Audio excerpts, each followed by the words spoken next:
జీహెచ్ఎంసీలో ముఖ్యమైన విభాగం town planning. Property tax తర్వాత బల్దియాకు ఆదాయం వచ్చే డిపార్ట్మెంట్ ఇది.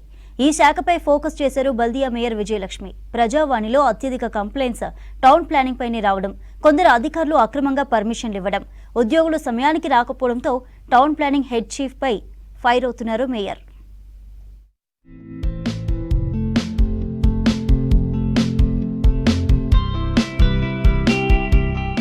బల్దియాలో టౌన్ ప్లానింగ్ డిపార్ట్మెంట్ చాలా ప్రధానమైంది. గ్రేటర్ పరిధిలో ఏ బిల్డింగ్ కట్టాలన్నా టౌన్ ప్లానింగ్ పర్మిషన్ తప్పనిసరి.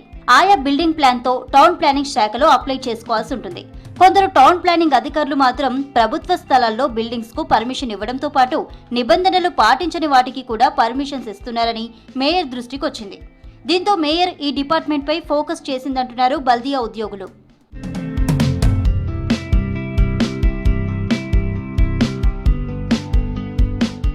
జీహెచ్ఎంసీలో ప్రతి సోమవారం నిర్వహించే ప్రజావాణి కార్యక్రమానికి మేయర్ అటెండ్ అవుతున్నారు.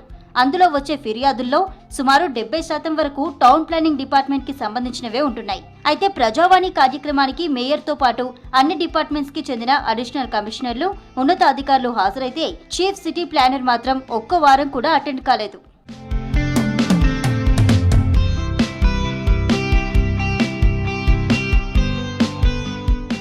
జీహెచ్ఎంసీలో ఉద్యోగులెవరూ టైంకి రావడం లేదనే ఆరోపణలు వచ్చాయి. దీంతో టౌన్ ప్లానింగ్ డిపార్ట్మెంట్లో సర్ప్రైజ్ విజిట్ చేసిన మేయర్ అక్కడ ఉద్యోగులతో పాటు చీఫ్ సిటీ ప్లానర్ పై సీరియస్ అయ్యారు. గతంలో ఓసారి వార్నింగ్ ఇచ్చినా ఉద్యోగుల్లో మార్పు రాలేదని ఫైర్ అయ్యారు. జీహెచ్ఎంసీ హెడ్ ఆఫీస్ తో పాటు జోనల్ సర్కిల్ ఆఫీసుల్లో టౌన్ ప్లానింగ్ ఉద్యోగులు సరిగ్గా పని చేయడం లేదని, కొందరు అవినీతికి పాల్పడుతూ ఇష్టం వచ్చినట్లు పర్మిషన్లు ఇస్తున్నారని, డిపార్ట్మెంట్ హెడ్ గా ఇవన్నీ సరిచేయాలని సీసీపీకి ఆదేశాలు జారీ చేశారు మేయర్ విజయలక్ష్మి.